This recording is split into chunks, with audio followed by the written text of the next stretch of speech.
Je me rappelle encore que l'inscription... Aimer la vie dans laquelle on est. Et en plus, ça a été facile. Eh bien, j'ai dit, laissez-moi un petit peu de temps. Le travail de fond, ça a été C'est de donner pas simplement à l'infirmière la technicité, mais l'humanité. Un établissement qui accueille des gens à plus de 1000 ans.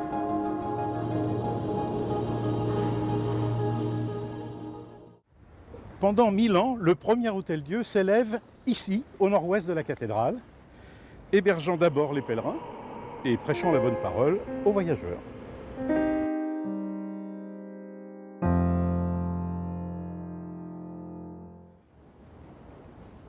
Mais au Moyen-Âge, l'hôpital d'Orléans compte de nombreux petits hospices, comme ici, au beau milieu des flots, avec son hôpital sur la motte des Poissonniers et sa chapelle sur la motte Saint-Antoine.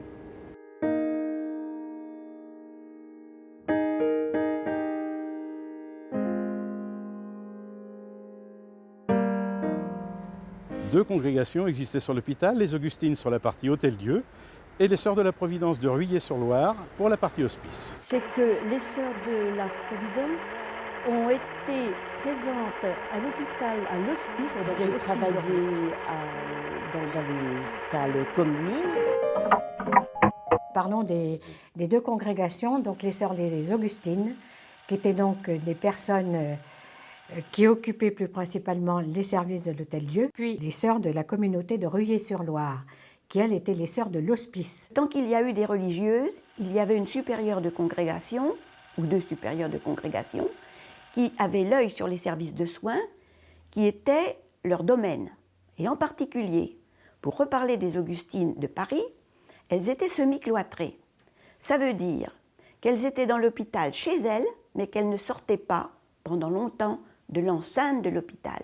Je me souviens très bien de la mère Saint-Jean-de-Dieu, qui était une infirmière remarquable, une femme assez taillée à la serpe, très honnête, très autoritaire. Et on était un peu en conflit, parce que je dérangeais un peu les petites habitudes, et puis je boostais un peu le personnel pour faire ce qu'il y avait à faire tout de suite, pas 2 jours après. Alors évidemment, comme elle était à la fois faisant fonction de surveillante générale, d'ailleurs à l'époque je crois, et elle était plus ou moins installée en pneumologie, donc on était un peu concurrentiel sur le plan du travail. Mon père, le docteur Fournier, qui était chef de service d'ophtalmo, avait un service tout en longueur avec une salle commune de 8 lits pour les hommes à droite et une salle commune, 8 lits pour les femmes à gauche. Et entre deux, il y avait la mère Sainte-Odile. Alors, pas question qu'on puisse mélanger les salles. Et c'était une religieuse qui était toute petite, et je sais que mon père a demandé le menuisier pour voir avec lui comment on pourrait installer des placards à la hauteur de la mère Sainte-Odile. Parce que les boîtes d'opération d'ophtalmo ne sont pas grandes, mais quand même, elle n'arrivait pas à les attraper. Et voilà pourquoi le service d'ophtalmo, alors après ça a changé, mais le service d'ophtalmo avait ses placards pas très hauts. La religieuse qui était à la tête du service était là tout le temps, c'est elle qui était responsable tout le temps. C'est vrai que quand elles sont parties, pour une religieuse, il a fallu mettre trois personnes. 3 personnes pour remplacer, bien sûr, puisqu'elle ne faisait pas 24 heures sur 24, mais elle, oui. Et du côté de l'hospice, elles avaient leur chambre, leur cellule était dans le service. Donc elles étaient là, corvéables à merci, toute l'année. Les sœurs, souvent elles surveillaient, et c'était qui resterait le plus longtemps le soir. Regardez, c'est là, elle n'est pas partie, ben là je pars pas. Ma congrégation est donc arrivée en 1837 et nous avons quitté en 1980. Voilà, donc 137 ans de présence. Et chaque religieuse avait sa chambre dans le service.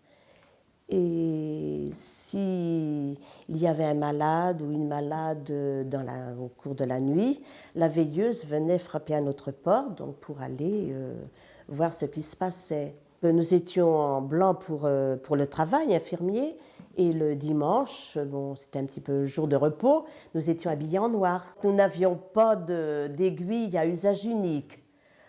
Alors, c'était des aiguilles en acier, oui. Alors, donc on les affûtait un petit peu sur le rebord de la paillasse pour éviter, pour bien les redresser, pour éviter que l'on fasse mal en faisant la piqûre. Voilà, donc c'était tout un travail. Les seringues, donc nous les stérilisions aussi dans un poupinel. Les instruments également, oui, qui nous servaient à faire les pansements des escarres, parce qu'on avait beaucoup d'escarres à cette époque-là. Oui. Alors, je pense que le rôle des sœurs aux hospices, à l'hôpital général, ça a été certainement de s'occuper des personnes âgées, on disait les vieillards à ce moment-là. Les Augustines, donc, quand elles sont parties, elles ont bénéficié d'un départ à l'hôtel de ville d'Orléans par le maire, M. Tinat, de l'époque. Et c'est là qu'elles sont parties, donc à la chapelle Saint-Mémin. Oui, à la Solitude, voilà, où elles sont restées pas mal d'années quand même. Hein. Ils nous ont laissé tous leurs vieux meubles qu'ils avaient à la congrégation, parce que souvent les vieux meubles arrivaient à la congrégation, vous voyez. Et donc celle-ci, elle nous a laissé cette congrégation-là nous a laissé tous ces vieux meubles qui nous sont restés.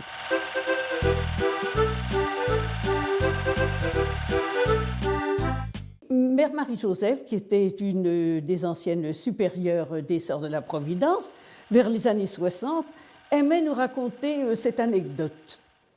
Un soir, une personne âgée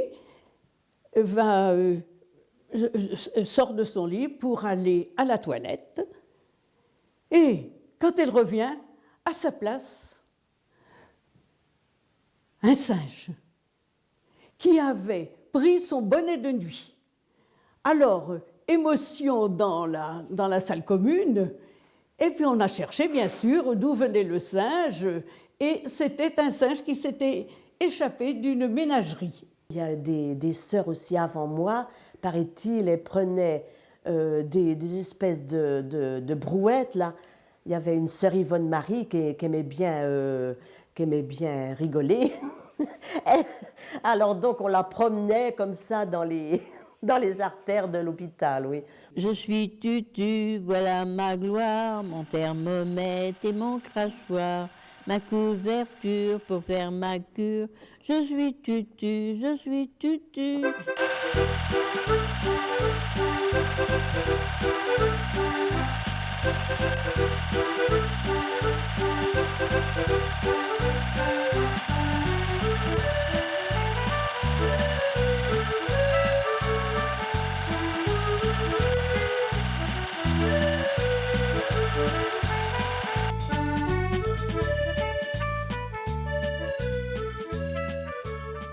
Les services sont toujours en perpétuel mouvement, rénovation, translation, changement d'appellation, à tel point que Louis Gaillard, aumônier et historien de l'hôpital d'Orléans, appelait ça la valse des services.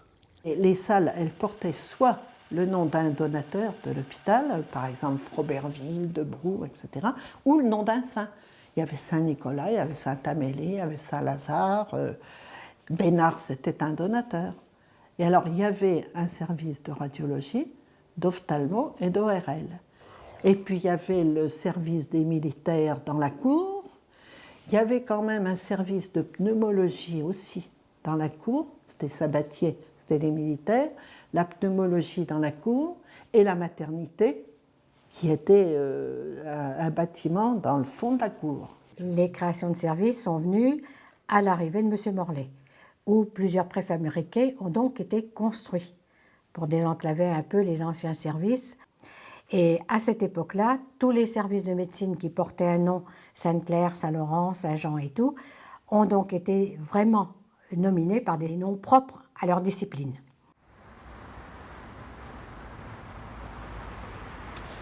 Derrière ces fenêtres du bâtiment Sainte-Anne, aujourd'hui murées, résidaient les enfants de cœur de l'hôpital. Certains se souviennent. Les Allemands on les voyait. On servait à l'enterrement et On après on allait n'apprenait au pas cimetière. à savoir mot par mot ce que ça voulait dire, mais on chantait en latin. Et j'ai vu des bombes sortir des avions. Nous habitions là, mais on traversait la salle des malades pour se rendre à la cuisine. Et à la cuisine, pour nous, c'était... on a beaucoup de choses qui nous rappellent la cuisine, parce qu'avec la sœur Alexine, elle nous faisait des bons petits plats et elle nous a appris à faire la cuisine. Oui, aujourd'hui, on est en train de murer les fenêtres. Je trouve c'est regrettable. Ça me fait un coup au cœur parce qu'on a vécu, moi, je suis arrivé ici, j'avais 6 ans. Ça a été 8 ans de ma jeunesse et là, on me coupe un petit peu de mes racines.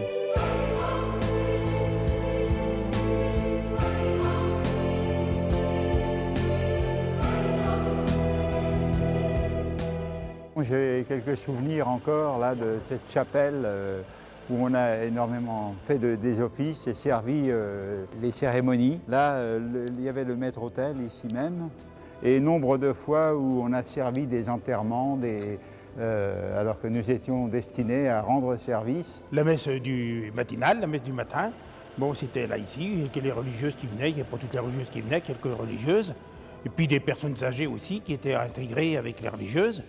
C'était là le matin, et puis tous les baptêmes se passaient ici, dans le fond. Voilà, les baptêmes c'était là, et Dieu sait s'il y a eu beaucoup de baptêmes.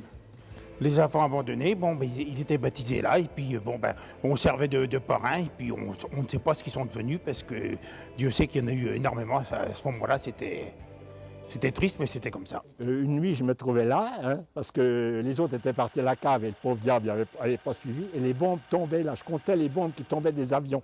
C'est là que j'ai appris qu'une bombe, elle ne tombe pas comme ça, la bombe, elle tombe plate, et après, elle pique. L'angle de vue était à droite de la chapelle, là, vous voyez. Mais c'était pas haut, les avions, hein.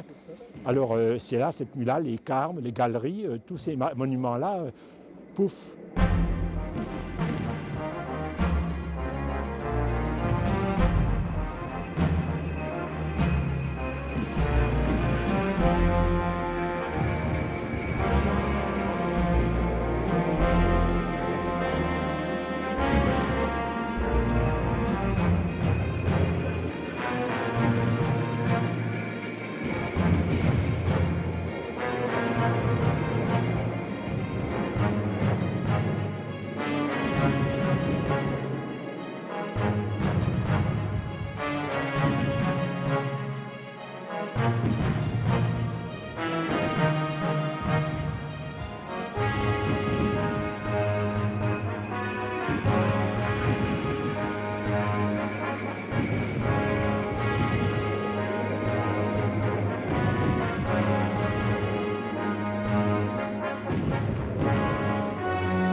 Les Allemands, on les voyait quand on passait devant pour aller à l'école, parce qu'ils étaient à l'Hôtel-Dieu à ce moment-là.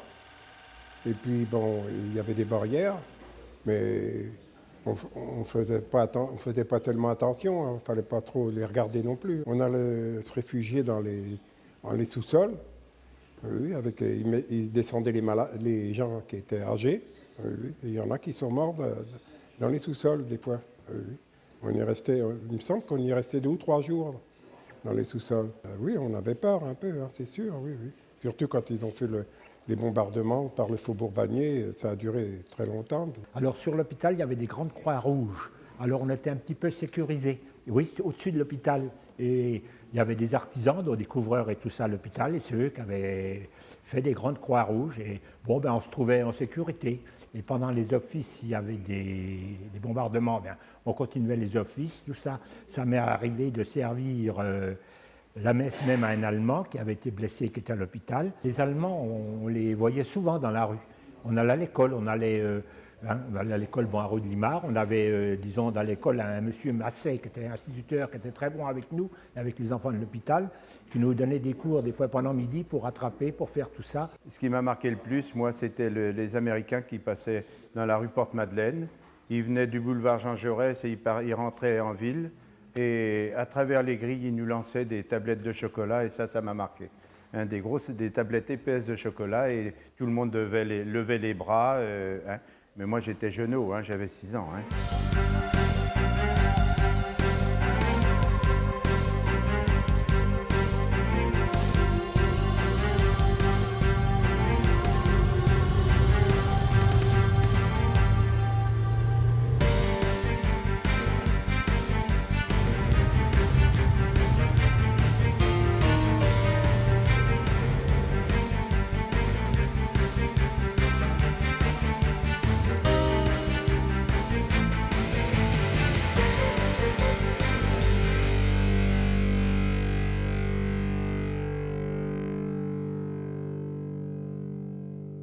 l'Hôtel-Dieu d'Orléans s'enorgueillit dès 1479 de posséder son propre sceau, un sceau de cire verte attaché à un bail de vigne.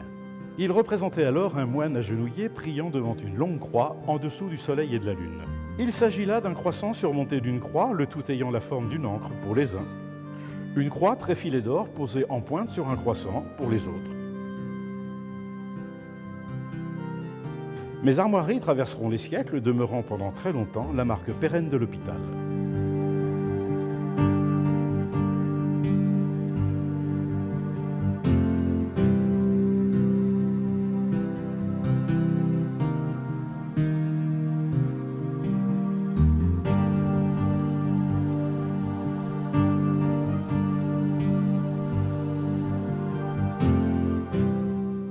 Elles deviendront au XXe siècle le gotique. Il faudra attendre le siècle actuel pour qu'elle soit abandonnée au profit d'une signature plus moderne, correspondant mieux à l'identité du centre hospitalier régional d'Orléans. Les vieillards, c'est vrai qu'ils étaient tellement surpris, étonnés. Les salles de l'hospice, il y avait des lits. Pendant cette durée de 3 ans, nous allons mettre des personnes âgées là-bas. Sa famille était bien accueillie. De tout temps, les personnes âgées ont été accueillies à l'hôpital, la plupart du temps dans des grandes salles communes, et ici, à la pension du Breuil, de style Eiffel, cela mérite quelques explications. Chère Anne Scolastique Bardot, veuve du Breuil, elle avait plus de 62 ans quand, après une existence pleine de luttes, de privations et de douloureuses péripéties, elle fut admise au nombre des vieillards de l'hospice. Il lui restait bien encore une parenté vieille et bien riche, mais égoïste et impitoyable. À la mort de cette parenté, par une faveur soudaine et imprévue, notre indigente de l'hôpital d'Orléans hérite à son extrême surprise de 200 000 francs. Pour elle-même, elle refusa opiniâtrement d'échanger son lit et son repas en salle commune des indigents contre une chambre et l'ordinaire des pensionnaires. Elle mourut en 1871, laissant à tous une mémoire et pour ses vieilles compagnes d'abondants secours et un salutaire exemple. Elle avait formé le projet de faire construire une pension de vieillards où chacun pourrait bénéficier d'un petit appartement composé d'une chambre et d'un cabinet de toilette. Pour ce faire, elle légua 100 000 francs. Il fallut tout de même attendre 18 ans pour que soit inaugurée la pension du Breuil, nom que porte encore le bâtiment aujourd'hui. Dans les salles de l'hospice, il y avait des lits de chaque côté et au milieu, il y avait des tables avec des bancs pour que les gens prennent leur repas. Il n'y avait pas de réfectoire. On mangeait dans sa grande salle parce qu'on n'avait pas d'argent. Alors, quand les personnes avaient des petites retraites ou des enfants pouvaient payer, il y avait un premier stade qui était la pension roue. Alors, on était dans des dortoirs, mais c'était séparé par des petits rideaux. Et il y avait le stade supérieur, la pension du Breuil, où les gens avaient leur chambre particulière. Mais là, il fallait payer très cher. Hein? Très, très cher. Alors l'hospice, pour moi, c'était un souvenir épouvantable parce que les lits étaient les uns sur les autres. Il y avait à peine la place de mettre une table de nuit entre les lits. Et j'étais poursuivie par l'odeur des salles. Bon, les hommes, ils essayaient de se détendre comme ils pouvaient. Et ils jouaient au boule, là, dans la cour. C'était surtout les hommes de Saint-Michel, Saint-Paulin, Saloury. Bon, ils prenaient leur détente, et oui, Saint-Pierre également, oui. Ils prenaient leur détente autrement, donc ils allaient à la Croix-Morin. Et le soir, au moment du dîner, alors il nous manquait quelques hommes. Où sont-ils? Alors on envoyait quelquefois une aide-soignante, quoi qu'on n'avait pas trop droit de sortir à l'extérieur pour aller les chercher. C'était un petit complément à la Croix-Morin. Et pourtant, ils avaient quand même leur petite verre de vin, leur petite chopine, oui. Midi, le soir, je ne crois pas, mais le midi, ils avaient leur petite chopine de vin. Mais c'était un petit vin pas trop fort, hein. Bon, ça ne leur suffisait pas. Je me souviens aussi de l'arrivée des postes de télévision en noir et blanc. C'était tout un événement pour les personnes âgées. Bon, ils regardaient surtout l'arrivée du Tour de France, c'était leur passion. Et puis nous, pendant ce temps-là, nous allions faire du vélo dans les rues de l'hôpital. En 1970, Monsieur Morlaix m'a dit je souhaiterais, avec le conseil général, nous avons repris la chapelle Saint-Mémin pour une durée de 3 ans. Et pendant cette durée de 3 ans, nous allons mettre des personnes âgées là-bas. Et je voudrais que vous alliez vous en occuper. On a amené 180 personnes à la chapelle. où les personnes âgées sont arrivées avec leurs cartons, leurs machins. Quand j'ai dit des personnes âgées, il y avait celles qui sont venues à la chapelle, et il y avait beaucoup d'utilisés, ce qu'on appelait les utilisés. C'est des gens qui étaient rentrés là depuis 20 ans et qui étaient rentrés à 20 ou 30 ans, qui étaient des débiles légers. Et ces personnes plus jeunes, petit à petit, ont rendu des services dans les services.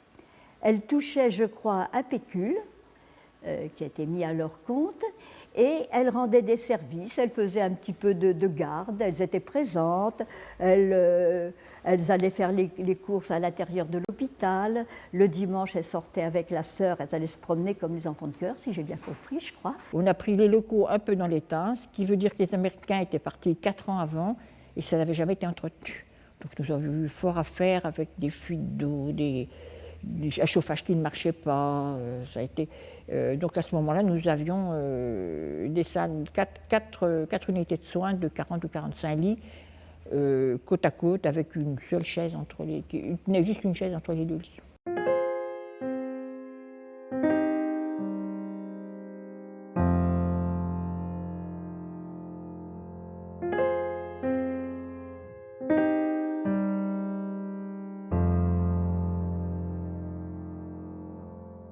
Et avant la rénovation, cet établissement, c'était finalement un ensemble de dortoirs où on accueillait 15, 20 lits, 25 lits, selon la taille des dortoirs. Et le travail de fond, ça a été de supprimer ces dortoirs pour en faire des chambres, certes à plusieurs lits, mais c'était déjà une amélioration. D'autant qu'on avait pu isoler quand même un certain nombre de chambres individuelles sur certains secteurs. J'ai conduit des rénovations au CHR d'Orléans qui étaient des projets de mon prédécesseur. Et c'est toujours, d'ailleurs, ce qui arrive à un directeur général. Il conduit des opérations qu'avait mis au point son prédécesseur. Et de même, plus tard, ses successeurs mettent au point des investissements, mettent en cours, en réalisation des investissements qui avaient été conçus par son prédécesseur. Et la chapelle, la maison de retraite de la chapelle Saint-Mémin fait partie de ces projets. Et j'en garde là aussi un très bon souvenir. Alors un souvenir difficile, parce que sur le plan architectural, ça a été extrêmement compliqué. Et il y a eu plein d'avatars dans la construction de la chapelle Saint-Mémin, dont la rénovation a coûté cher pour une rénovation. On dit souvent d'ailleurs que les rénovations coûtent beaucoup plus cher que reconstruire, et je pense que c'est certainement vrai, mais je trouve personnellement le résultat beau, et je suis assez fier pour le CHR d'Orléans, puisque je n'emporte pas la paternité de cette réalisation, même si encore une fois, elle a été difficile et coûteuse.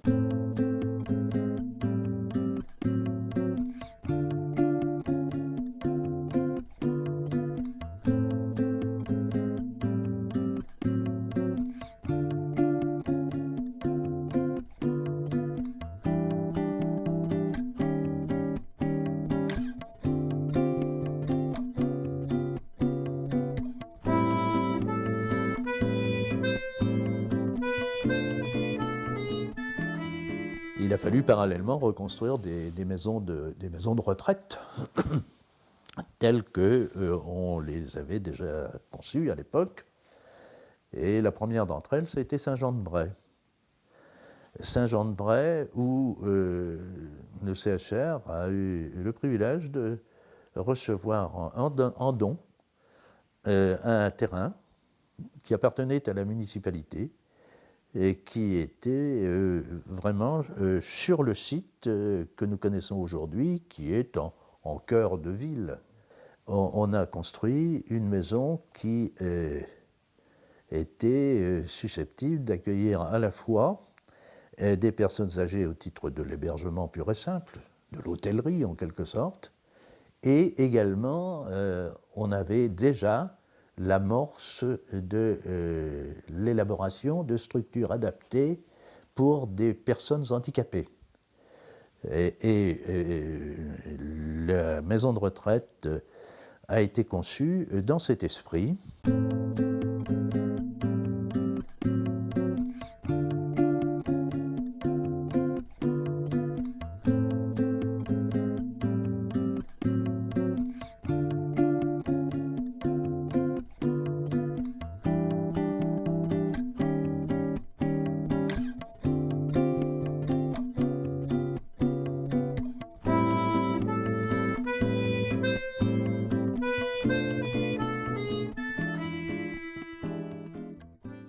ça n'était pas suffisant. Il y avait encore des nécessités et après la maison de retraite de Saint-Jean-de-Bray, il a été mis en place un projet de nouvelle structure sur Orléans même. Cette maison, qui est une maison plus de réadaptation et davantage conçue pour l'accueil des personnes handicapées, c'est la résidence Pierre Pagot.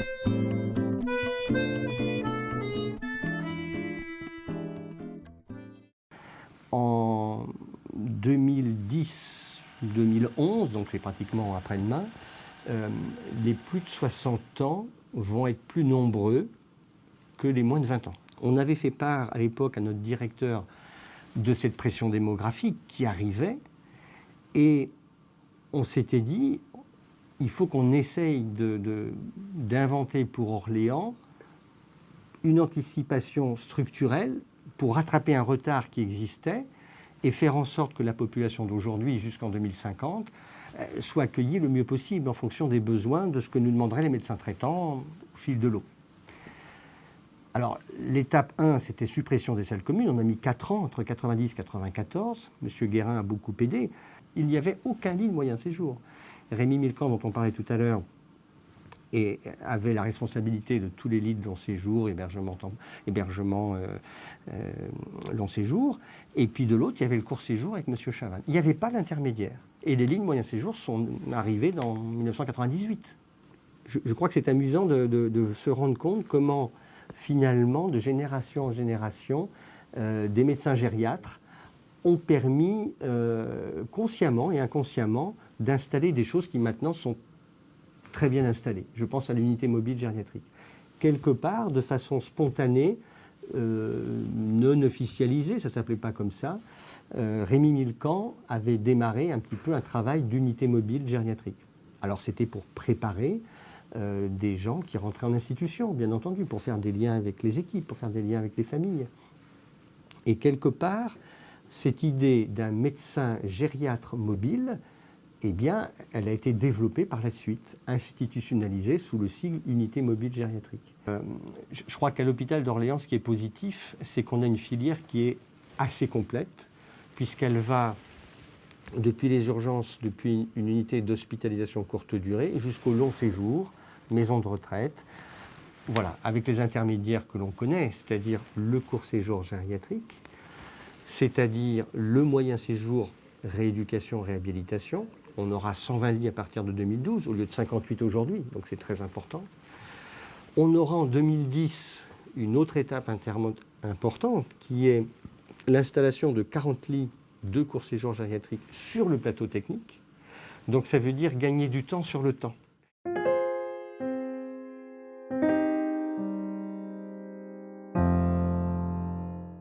L'évolution de l'hôpital est intimement liée d'abord avec les religieuses soignantes à des valeurs de dévouement, de disponibilité, de sacrifice de soi. Avec l'arrivée du personnel laïque, c'est l'avènement du salariat qui n'est pas sans valeur lui aussi. Les internes, nous appelaient les mineurs. Les élèves infirmières étaient considérés comme des internes. Ça, et non seulement je ne l'ai jamais fait, mais je n'ai jamais rien vu. Surtout pas de relation avec ces messieurs. En 1948, j'ai commencé mes études d'infirmière à Orléans, à l'école de la rue d'Illier, qui s'appelait à l'époque École Joseph Dehaye, du nom d'un médecin de l'hôpital qui s'était occupé de l'école d'infirmière, qui était Croix-Rouge. À cette époque, les études se faisaient en 2 années. À l'hôpital d'Orléans, il n'y avait pas d'infirmières, il n'y avait que des religieuses.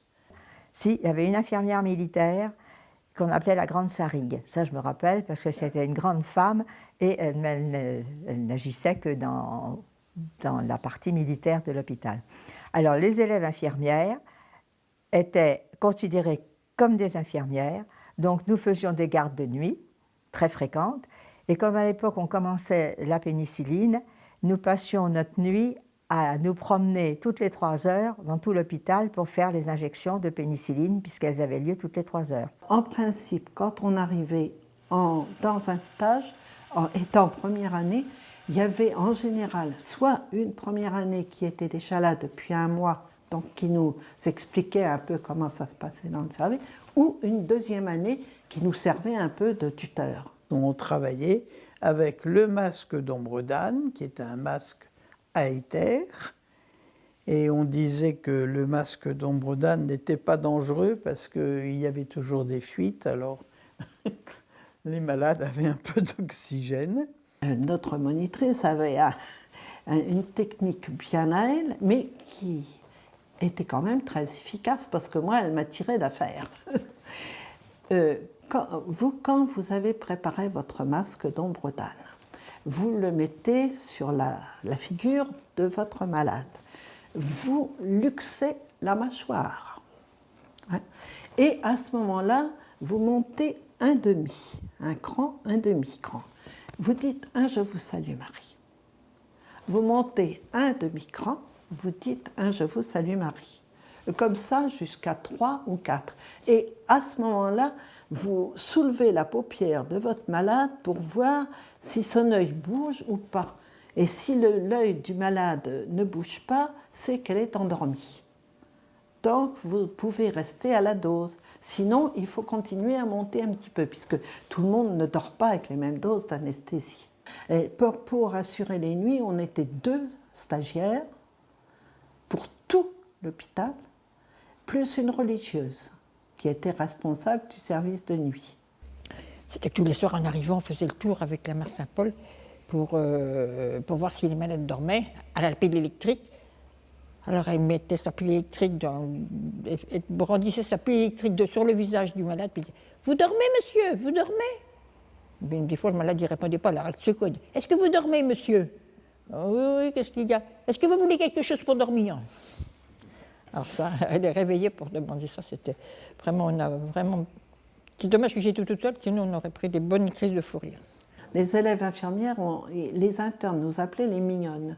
Et nous, on les avait appelées les touche-ni-pas, puisque le docteur Breton nous avait dit surtout ne vous approchez pas de ces messieurs les internes.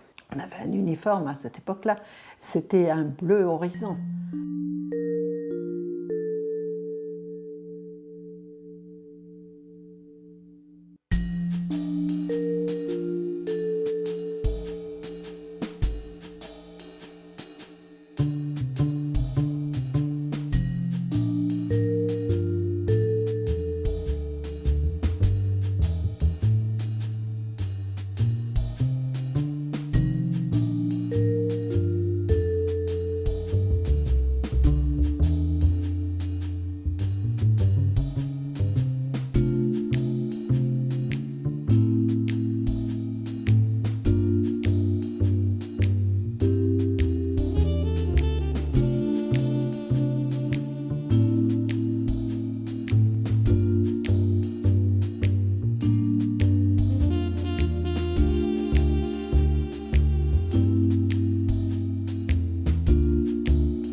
On retrouve toujours la même chose, la même volonté de rencontrer l'autre, de l'aider par rapport à ça. Donc je pense qu'on ne devient pas infirmière n'importe comment. Et c'est peut-être ce qu'on a comme difficulté maintenant dans la profession. La profession ne manque pas d'élèves, mais est-ce qu'elles sont toutes faites pour venir ici ? Parce qu'on a tout un passif par rapport à la santé, par rapport aux besoins de communication, aux besoins d'aider l'autre.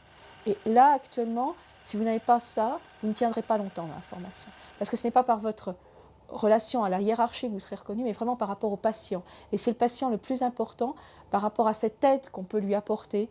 Des fois, c'est dans un sourire, dans la prise d'une main simplement, de dire ça va aller, ne vous inquiétez pas. C'est dur aujourd'hui, mais on va y aller. On va y aller ensemble, tout doucement. Et c'est là qu'on va aider. Donc ça nécessite aussi d'être bien au clair avec soi-même, de ne pas tout prendre la souffrance du patient, d'apprendre mais savoir aussi la déposer et de pouvoir repartir et de pouvoir l'aider à traverser cette difficulté. Et c'est ça notre rôle en tant qu'infirmière. Des fois, on se dit de regarder, d'écouter. Il vaut mieux perdre 5 minutes et on ne les perd pas, on les gagne. Parce que si vous avez écouté votre patient, si vous lui avez montré que vous étiez disposé envers lui, que vous étiez en empathie, que vous l'écoutez, il va se sentir entendu. Et qui veut dire entendu, dit respecté. Et se dire, on est là pour moi.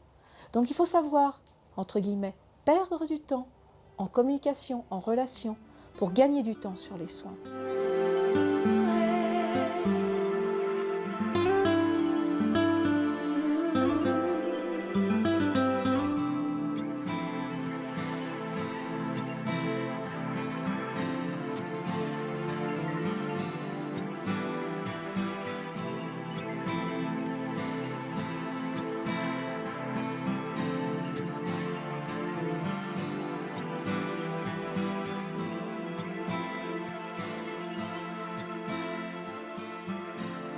Qu'il soit né ici, abandonné, trouvé ou tout simplement malade, l'hôpital a toujours accueilli, soigné et soulagé les enfants. On avait commencé à recueillir le lait maternel. On déposait les enfants trouvés. Donc c'était une maternité extrêmement importante. Et là déjà...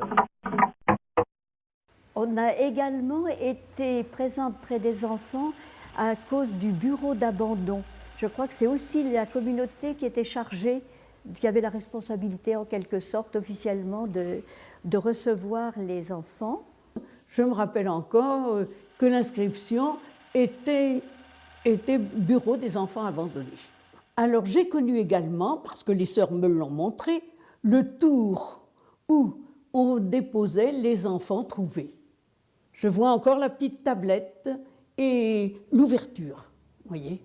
La sœur Tourière était dans les parages, elle venait, elle prenait l'enfant dans ses bras et la porte se refermait. Ici, dans cette pièce qui donne sur la cour Sainte-Anne, dans laquelle il y avait une petite porte et il y avait un panier qui était destiné à recevoir les enfants abandonnés.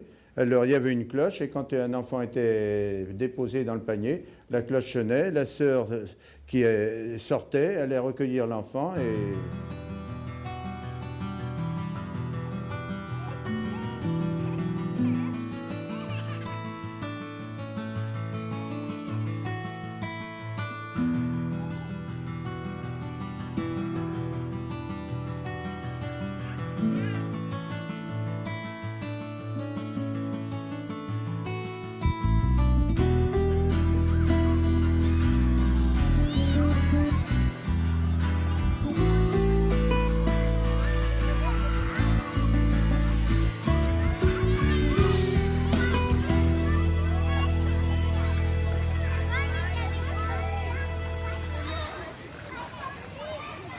C'était un tout petit service, on avait une pièce dans laquelle on avait 2 ou 3 incubateurs qui nous avaient été d'ailleurs apportés par les Américains.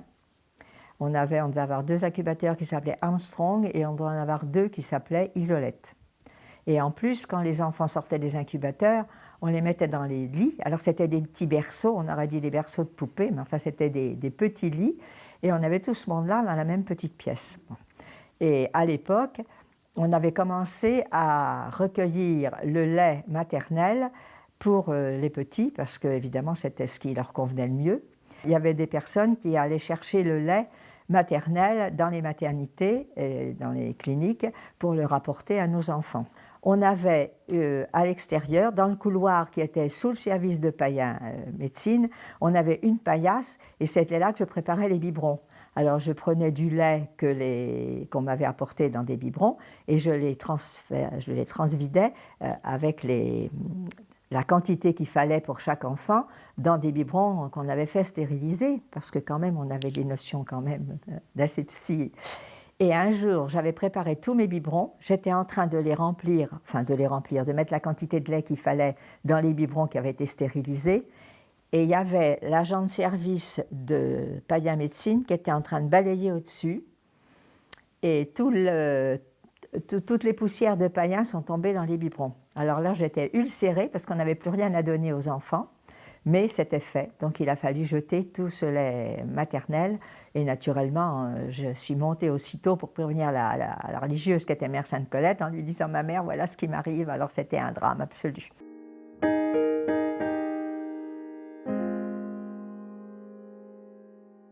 Donc on accueillait les enfants de la naissance à la majorité. Et il y avait même, pour les grands enfants, 3 classes de l'éducation nationale intégrées dans la maison de l'enfance avec des institutrices de l'éducation nationale. Et il y avait donc une pouponnière qui, à l'origine, n'accueillait que des enfants pour un temps provisoire, qui couchaient, parce que ce qui différencie la crèche d'une pouponnière, c'est qu'à la crèche, ce sont des accueils de jour, et en pouponnière, ce sont des accueils jour et nuit, pour des périodes plus ou moins longues, d'enfants de familles à problème. Et on sait très bien que toute famille à problème ne va pas sans que l'enfant ait aussi des troubles sur le plan de la santé. Il fallait donc qu'on prenne ces enfants-là en soins autant que spécifiquement l'accueil. Alors il y avait après différentes tranches d'âge, puisque les enfants étaient par tranche d'âge. Ce qui explique que quand on nous amenait toute une famille, parce que la maman avait eu un problème grave, les enfants étaient tout de suite séparés les uns des autres, puisqu'il fallait qu'ils soient placés par rapport à l'âge qui correspondait au leur, et non par rapport à un regroupement de familles. Vous voyez, il y avait donc là une petite difficulté pour ces enfants-là.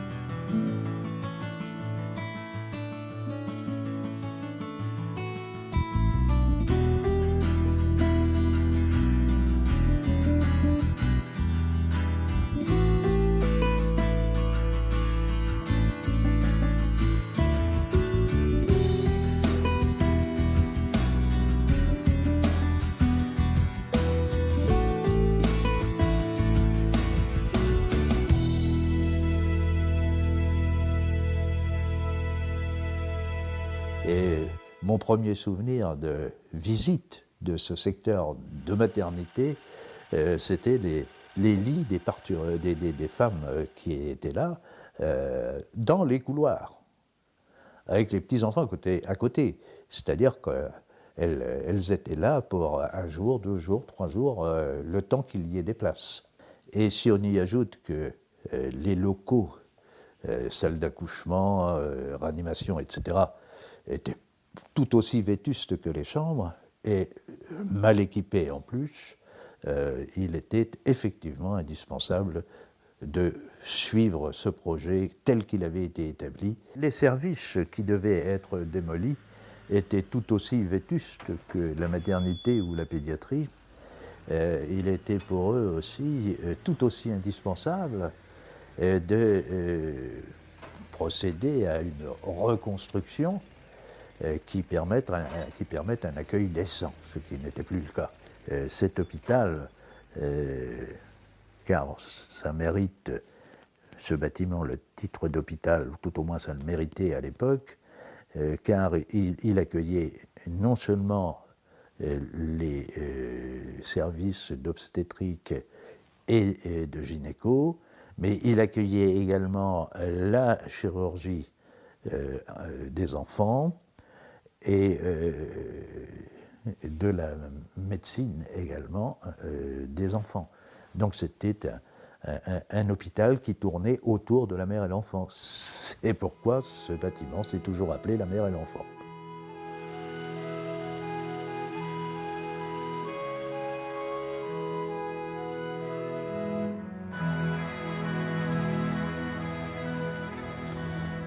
Ici même, en 1976, Madame Simone Veil, ministre de la Santé, inaugurait l'hôpital de la Source, tournant ainsi une page importante de l'histoire du centre hospitalier régional d'Orléans. Et puis après, nous avons donc envisagé l'hôpital. Et ça a été pour nous un énorme changement. À la Source, avec un service important. Hein. Alors, pour l'hôpital de la Source, on a vendu donc toutes nos propriétés et on s'est débrouillé pour avoir du financement qui était difficile. À la Source, il n'y avait pas tellement de services médicaux au départ. Il y avait les services chirurgicaux, c'était surtout les services chirurgicaux. C'est eux qui ont déménagé les premiers. Hein. Le déménagement a été fait, disons, en plusieurs temps. On a commencé par enlever tout ce qui était drap, couverture, qui était d'avance. Là. On faisait les toilettes vite fait, mais on ne refaisait pas les lits, étant donné que nous en avions à la Source. Mais alors, c'était fait par soit ambulance et le matériel par petite estafette, par des choses comme ça.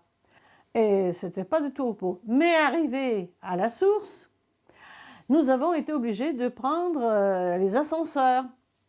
Et alors, comme nous étions plusieurs services à emménager en même temps, c'était vraiment la course.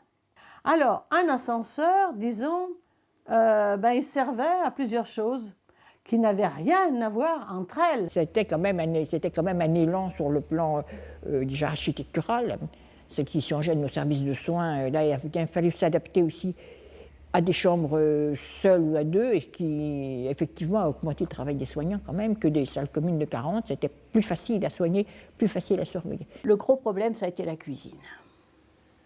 La cuisine, parce que c'était tellement différent de ce qu'on faisait ici, n'est-ce pas? Avec des plats, des plateaux individuels, des régimes, etc., etc. C'était le jour et la nuit. Alors ça a été le gros problème. Il y a une société extérieure qui est venue pour former le personnel, etc. Et ils avaient un très bon cuisinier qui nous a fait goûter de la bonne cuisine, mais enfin, ça n'est pas pareil. Le gros recrutement, ça concernait les services médicaux. Et là, on a eu beaucoup de mal. Et puis, les services généraux, parce qu'il y avait tout de même tout le nettoyage à faire, etc., une grosse partie d'entretien. Et là, c'était notre collègue directeur du personnel qui s'en occupait. Il a eu beaucoup de soucis. Alors, pourquoi l'hôpital de la Source? C'est que l'évolution des techniques, l'évolution, etc., des disciplines qu'on a ajoutées, des disciplines comme par exemple la NAPAD, tout ça, il y a des disciplines qui n'existaient pas, qu'il fallait ajouter, parce que nous étions quand même un centre hospitalier régional, non CHU, mais avec des médecins qui étaient quand même professeurs de faculté dans notre hôpital. Un état d'esprit complètement nouveau, à mon avis, l'arrivée à la Source. Ça a été la collaboration de tous les services. Donc on arrivait à travailler très bien, le SAMU était intégré, les urgences, les vraies, pas le tourisme hospitalier, mais les vraies urgences marchaient pas mal. Tous les services travaillaient bien entre eux.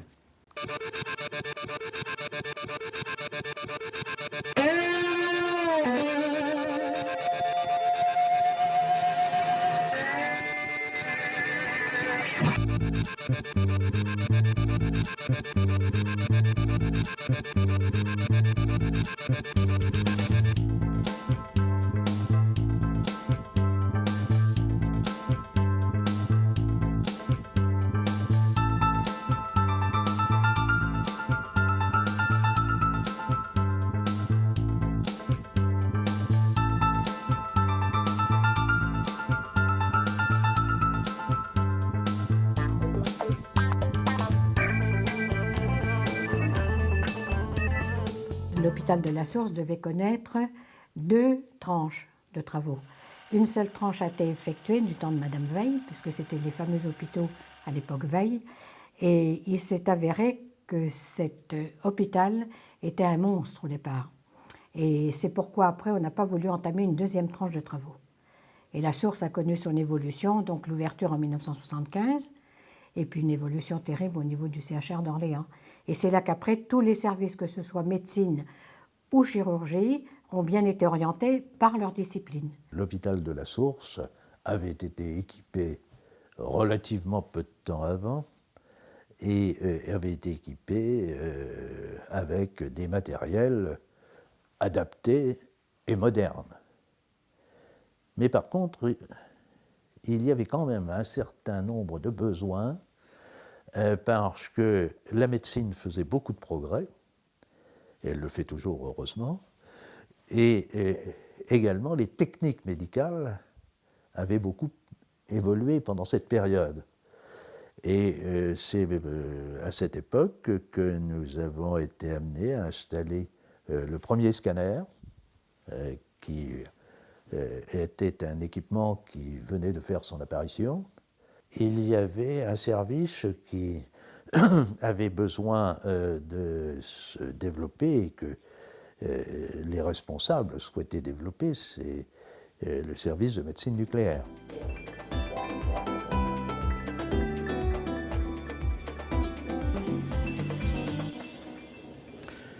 Il y a bien loin entre l'arrivée du premier chirurgien en 1493 et le corps chirurgical de Bénard, Froberville et Saint-Lazare, qui avant de migrer sur l'hôpital de la Source a été ici le précurseur de la chirurgie moderne. Je pense qu'il y avait à Orléans une radiologie, il y avait quelque chose à faire en neurochirurgie. Le défi était intéressant, c'est un plus pour les chirurgiens et pour les patients. Toutes les chirurgies ont fait des progrès extraordinaires. Probablement grâce au progrès de l'imagerie également, mais grâce vraisemblablement à la corrélation anatomo-clinique, c'est-à-dire l'étude des maladies, et puis regarder, comme Charcot le faisait dès la fin du XIXe siècle, il regardait exactement l'anatomie du patient pour faire une corrélation entre sa maladie et les symptômes anatomiques. Donc la neurologie et la neurochirurgie, dès lors, ont pu apparaître. La neurochirurgie, bien sûr, c'est une spécialité très très récente, à peu près le début du XXe siècle. Oui, alors l'arrivée du docteur Féline, c'est un des derniers arrivés, et il nous a apporté toute une ouverture sur la neurochirurgie, parce qu'on connaissait bien les crânes, on savait faire des trous dans les crânes, mais pas grand-chose d'autre. Or, il nous a apporté toute une technique et le suivi de ces malades qu'avant nous devions envoyer à Paris, bien souvent. Il a fallu que je fasse mes preuves, il a fallu que je parle à la Société de médecine, il a fallu que j'opère mes premiers malades. Et à ce moment-là, on n'avait pas les moyens qu'on a actuellement. C'était le trou de trépan qui renseignait, il n'y avait pas la neuroimagerie qu'on a maintenant. En effet, on n'avait pas le système d'évacuation sanitaire qu'on a maintenant. On n'avait surtout pas la réanimation qu'on a maintenant et qui permettait aux malades de survivre. C'est tout juste si on savait qu'il fallait quelquefois intuber un malade, qu'il fallait passer une sonde de gavage dans l'estomac. Toutes ces choses-là paraissaient des montagnes. On ne savait pas qu'il fallait placer le malade sur le côté pour qu'il puisse évacuer ses sécrétions. Ce sont des choses qui paraissent évidentes maintenant, mais qui, à cette époque-là, demandaient à être démontrées. J'ai très vite, dans mon service, imposé une certaine vision du malade. Et je crois que c'est ce que j'ai amené de plus original dans l'hôpital d'Orléans. C'était d'essayer de comprendre la personnalité du malade et de ramasser les bribes de ce qui restait de cette personne dispersée. Le malade mental est une personne aussi. Et nous avons pris le parti de dire le comateux est une personne dispersée, une personne en suspens, mais une personne qui va redevenir une certaine personne, peut-être détériorée, mais il y a des vestiges, on peut les retrouver, on peut les faire sortir, on peut les mettre en évidence, et ça va être le ferment sur lequel la personne va pouvoir se reconstruire.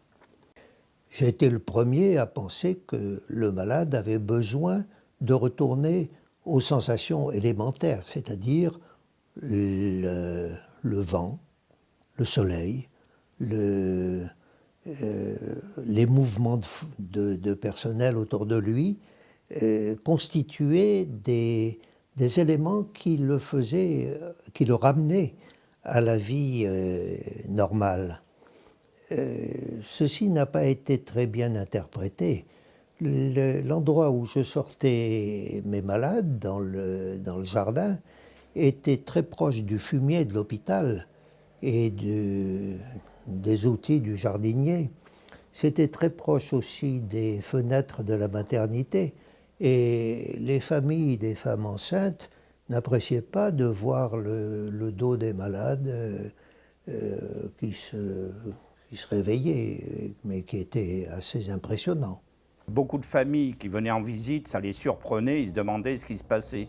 Alors souvent, on expliquait que il y avait un souci au niveau colonne vertébrale. Alors les gens, oui, mais ils pourraient les cacher.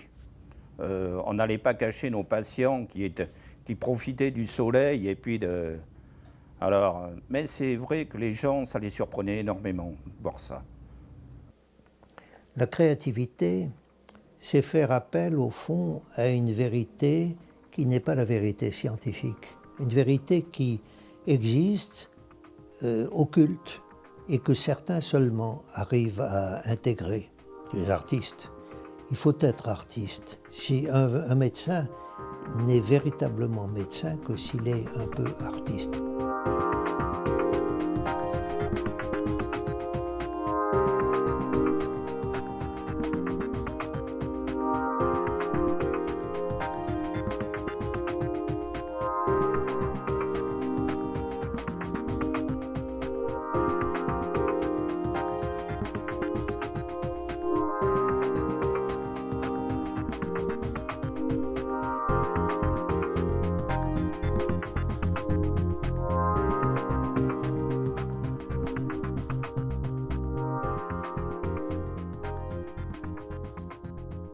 D'imaginer que demain, les choses qui ne sont pas possibles aujourd'hui pourront l'être, ça c'est la philosophie, je pense, médicale et chirurgicale en particulier. C'est-à-dire, on se met des objectifs et on essaye de résoudre les difficultés en faisant des progrès. Oui, l'imagerie médicale, et en particulier le scanner début des années 80 pour le CHR, a modifié complètement notre pratique chirurgicale. Et sans l'imagerie médicale, aujourd'hui, la neurochirurgie n'existerait pas. Enfin, en tout cas, n'aurait pas fait les progrès qu'elle a fait. L'IRM est apparu une dizaine d'années plus tard, puis maintenant le PET scan, qui nous permet d'affiner encore notre diagnostic et notre stratégie thérapeutique. La radiologie à Orléans a connu une évolution énorme depuis 1911. À cette époque-là, il n'y avait aucune précaution. On assimilait les rayons X à la lumière, c'est-à-dire qu'on mettait la main devant le faisceau pour voir si l'appareil marchait. On les appelait les électroradiologistes parce que l'électroradiologiste traitait avec une radiothérapie superficielle des rhumatismes, des furontes, des lésions cutanées, et également il effectuait des diagnostics en utilisant les rayons X. Avant, un scanner, ça durait 3/4 d'heure, 1 heure dans les premiers scanners, dans les années 82, 83, et maintenant, ça dure 1 minute, moins d'1 minute l'acquisition. Donc le malade reste 3-4 minutes sur le statif, alors qu'avant il y restait pratiquement 1 heure. En ce qui concerne par exemple la radiologie vasculaire, ça n'a plus rien à voir non plus. Parce que maintenant, on ne garde pratiquement, il n'y a pratiquement plus d'imagerie diagnostique au point de vue radiographique. On fait ça en IRM. Au centre hospitalier régional d'Orléans, il y a une évolution énorme puisque d'abord, on n'a plus une radiologie globale générale. Il y a maintenant différents services et chaque service est très spécialisé.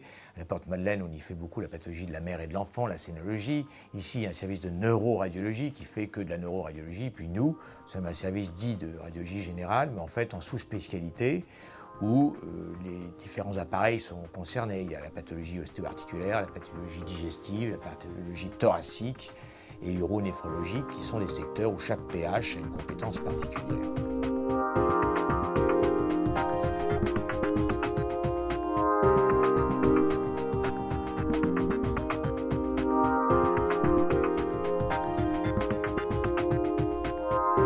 On a la visite de collègues américains, japonais, chinois, universitaires, donc de plusieurs continents, qui viennent sur le site du CHR se former, partager leur expérience, et puis nous-mêmes, on va les visiter et les former sur site quand ils veulent commencer et démarrer leur premier cas clinique, leurs premières interventions. Je vais sur place, on s'habille et on opère ensemble. Et je dois dire que c'est une expérience très très enrichissante, ce qui nous permet de progresser aussi et d'être toujours un petit peu en tête de pont sur ce type d'indication et ce type de pathologie. Tout concourt, toute spécialité confondue, à l'amélioration du service rendu pour le patient.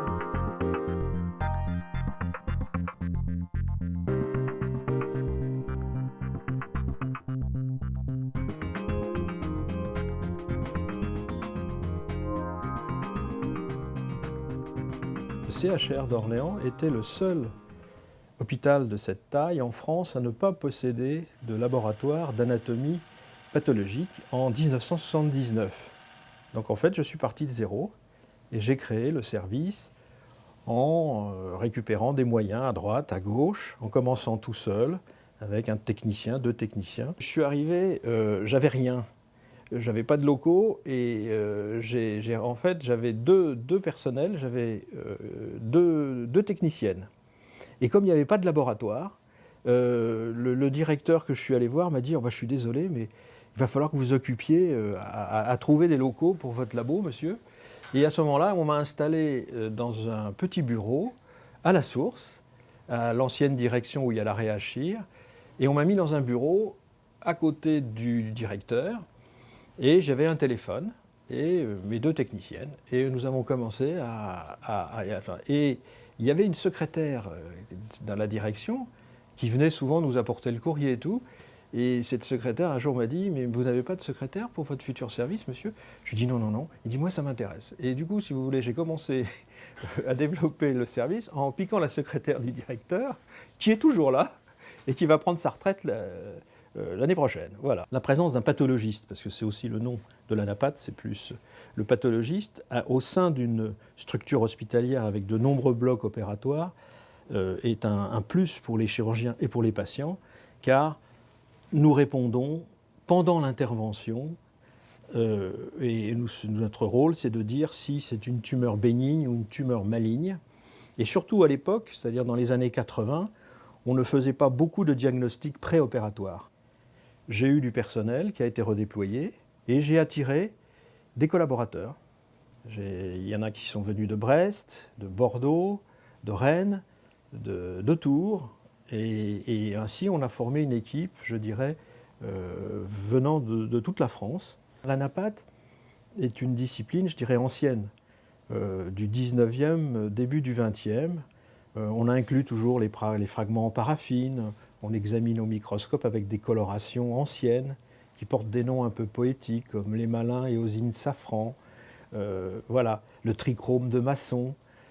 Mais évidemment, pour permettre d'affiner les diagnostics et surtout cancérologiques, les progrès de la biologie sont venus dans notre discipline et ça s'appelle l'immunohistochimie, c'est-à-dire qu'on utilise des anticorps qui vont reconnaître des protéines dans la cellule et qui sont marquées par un colorant, ce qui fait qu'on les voit au microscope. Et ça aussi, tout de suite, on a développé cette technique, comme dans de très nombreux, évidemment, hôpitaux de France et laboratoires du secteur privé. Mais d'emblée, on a essayé d'utiliser le maximum d'anticorps pour pouvoir avoir des diagnostics de plus en plus précis.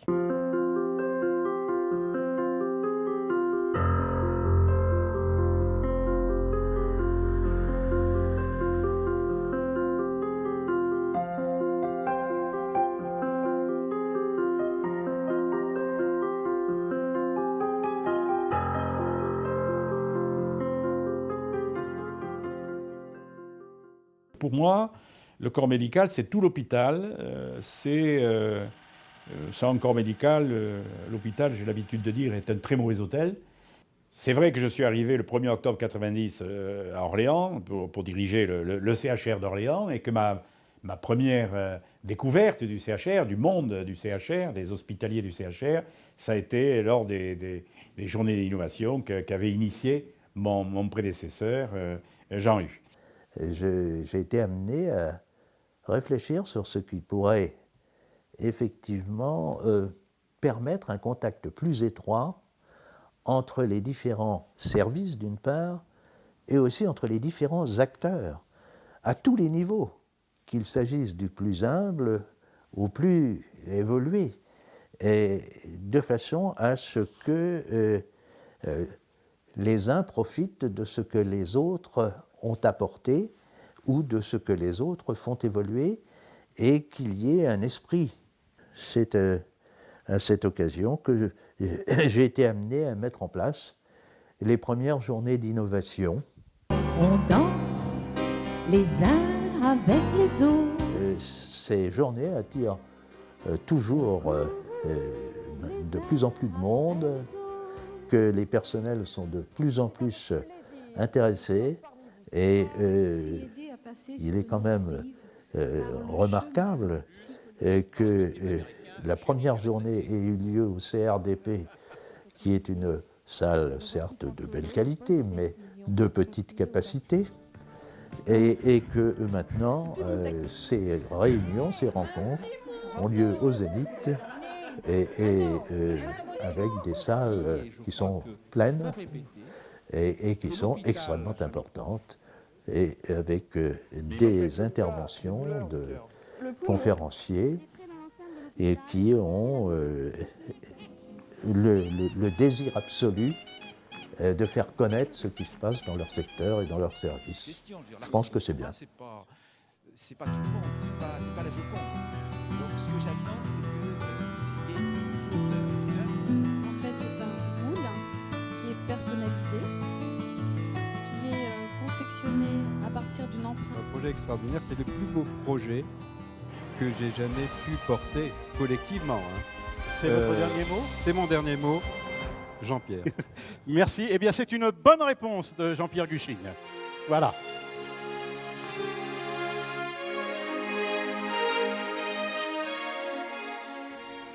L'hôpital, au sens d'hospice, hospita, c'est-à-dire un établissement qui accueille des gens à plus de 1000 ans.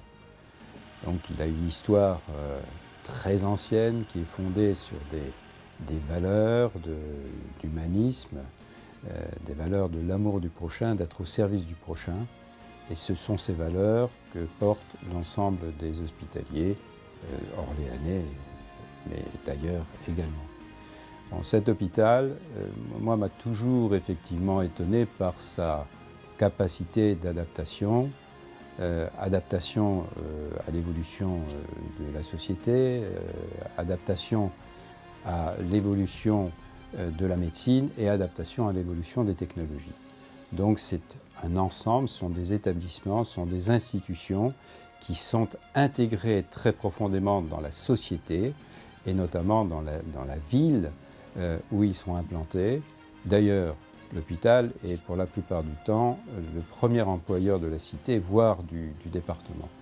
Donc c'est sur le plan économique, mais également sur le plan culturel et sur le plan du soin, du service rendu à la population. C'est quand même une institution qui est considérée comme capitale par les gens. En ce qui concerne le nouvel hôpital, nous avons effectivement souhaité rester dans la ligne de cette tradition, puisque l'hôpital futur d'Orléans doit pouvoir effectivement s'adapter à tout ce que j'ai dit tout à l'heure, à l'évolution de la médecine, à l'évolution des technologies et à l'évolution des souhaits des gens par rapport à la prise en charge. Pour ce faire, nous avons privilégié 3 pistes. D'abord, on a souhaité qu'il soit adaptable, qu'il puisse évoluer au fil du temps. Nous avons également voulu automatiser chaque fois que c'est possible pour améliorer la vie au travail des personnels, automatiser les transports de la nourriture, par exemple automatiser le transport du linge. Également, nous avons tenu à ce que l'informatique soit présente partout, notamment pour les patients, avec le visiotéléphone, la possibilité d'accéder à Internet, mais également pour les soignants, en mettant à leur disposition un dossier médical totalement informatisé. Le voyage commencé ensemble voilà des siècles se poursuivra demain. L'hôpital sera toujours à votre service pour accueillir, parler, rassurer, accompagner, soigner, soulager. Jamais ne se perdront ces valeurs qui, des religieux aux laïcs, ont aidé à le grandir et lui faire traverser le temps.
suis tutu, voilà ma gloire, mon thermomètre et mon crachoir, ma couverture pour faire ma queue.